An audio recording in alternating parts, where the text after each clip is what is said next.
نقوی نے اپنے آپ کو وزیر اعظم سے زیادہ طاقتور ثابت کر دیا، اپنی کی گئی تعیناتی کرا کے ہی دم لیا۔ پنجاب حکومت بالآخر محسن نقوی کے سامنے لیٹ گئی۔ محسن نقوی نے وزیر اعظم سنبھالتے ہی آئی جی اسلام آباد اکبر ناصر کا تبادلہ کر دیا تھا۔ ان کی جگہ علی ناصر رضوی کی بطور اسلام آباد آئی جی تعیناتی کے احکامات جاری کیے تھے۔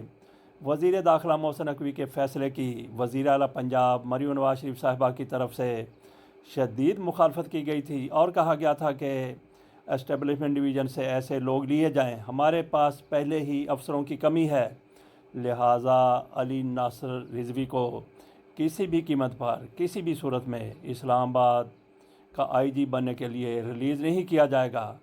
دراصل مسلم لیگ نون کی لیڈرشپ نہیں چاہتی تھی کہ اکبر ناصر کا اسلام آباد سے تبادلہ ہو، کیونکہ عمران خان کے خلاف تحریک عدم اعتماد کی منظوری کے بعد ناصر اکبر کو تحریک انصاف کے خلاف استعمال کرنے کے لیے آئی جی اسلام آباد بنایا گیا تھا۔ اسی لیے مسلم لیگ نون کی لیڈرشپ کی خواہش تھی کہ یہی کنٹینیو کریں، لیکن محسن نقوی کی طرف سے آتے ہی اکبر ناصر کی تبدیلی کے احکامات جاری کر دیے گئے۔ علی ناصر رضوی منگل کو اپنے عہدے کا چارج سنبھالیں گے۔ علی ناصر رضوی اس وقت ڈی آئی جی آپریشنز تعینات ہیں۔ جیسے ہی مریم نواز شریف صاحبہ کا یہ بیان سامنے آیا تو کہا جانے لگا کہ ایسا ممکن نہیں ہے کہ محسن نقوی جو فیصلہ کر لیں اس کے آگے وزیر اعظم یا وزیر اعلیٰ دیوار بن سکیں۔ کس میں جرأت انکار ہے کہ محسن نقوی کے فیصلے کی مخالفت کر سکے؟ بالآخر محسن نقوی کے احکامات پر عمل ہوگا اور پھر دنیا نے دیکھا کہ آج اس پر عمل ہو گیا۔ کہا جا رہا تھا کہ پنجاب حکومت کو محسن نقوی کے سامنے سرنڈر کرنا پڑے گا اور پھر ایسا ہی ہوا ہے۔ پنجاب حکومت محسن نقوی کے سامنے بے بس ہو کر لیٹ گئی اور علی ناصر رضوی کی ریلیز کے آرڈر جاری کر دیے۔ پنجاب میں پیر 22 اپریل کا دن علی ناصر رضوی کی ملازمت کا آخری دن ہوگا۔ منگل کو اسلام آباد میں آئی جی کا چارج سنبھالیں گے۔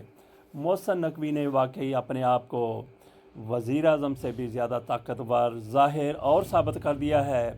پہلے ہی یہ کہا جاتا تھا کہ محسن نقوی ڈی فیکٹو وزیر اعظم ہیں۔ شہباز شریف کو خود بھی پتہ ہے کہ ان کا مینڈیٹ کیسا ہے، کہاں سے آیا، اور اسی کے مطابق وہ وزیر اعظم کی نوکری کرتے چلے جا رہے ہیں۔ پنجاب حکومت کی طرف سے کھسیانی بلی کی طرح کھمبا نوچتے ہوئے کہا گیا ہے کہ آئندہ پنجاب سے کوئی افسر درکار ہو تو وزیر اعلیٰ سے پیشگی اجازت لینا ہوگی۔ اس حوالے سے حکومت پنجاب نے وزارت داخلہ کو انتباہ جاری کر دیا ہے۔ کیا کہنے، سبحان اللہ، انتباہ جاری کیا گیا ہے کہ آئندہ ایسا نہیں کیا جائے گا۔ بجائے اس کے کہ ایسا کوئی انتباہ جاری کیا جاتا، محترمہ کو اپنی بے بسی کا اعتراف کرتے ہوئے جاتی عمرہ چلے جانا چاہیے تھا، مگر جاتی عمرہ میں چین کہاں، سکون کہاں، آرام کہاں۔